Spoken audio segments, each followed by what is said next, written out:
Well, thank you very much. It's an honor to have President Zelensky of Ukraine, and we've been working very hard, very close. And we've actually known each other for a long time. We've been dealing with each other for a long time and very well.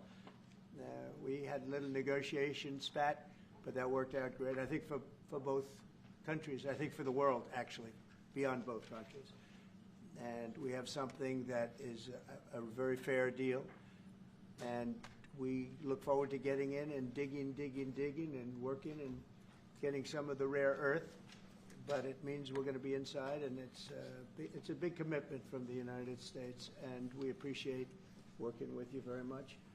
And we will continue to do that. We have had some very good discussions with Russia. I spoke with President Putin, and we're going to try and bring this to a close. It's something that you want and that he wants. We have to negotiate a deal. But we've started the confines of a deal, and I think something can happen.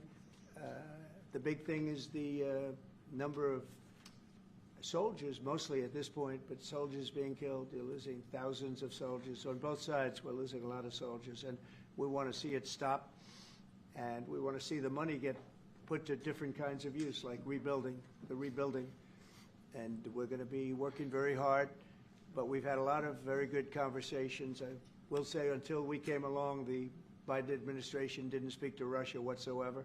They didn't speak to anybody. They just allowed this to continue. And I will say that, I'll say in front of you, you've heard me say it 1,000 times, if I were president, this war would have never happened. We would have had a deal negotiated for you without having to go through what you've gone through. But your soldiers have been unbelievably brave. We've given them great equipment, but somebody has to use the equipment. They've been unbelievably brave, and we give them great credit. This was supposed to be over very quickly, and here we are 3 years later. So I give tremendous credit to your generals and your soldiers and yourself in the sense that it's been very hard fighting, very tough fighting. They're great fighters.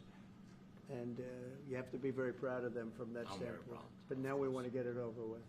It's enough, right? We want to get it over with. So it's an honor to have you here. Thank you very much for coming. We're going to sign the agreement at the conference in the East Room in a little while, right after lunch. And we'll be having lunch together. We're also discussing some other things. And we appreciate everybody being here. It's somewhat of an exciting moment, but the really exciting moment is when we when they stop the shooting and we end up with a deal. And I think we're fairly close.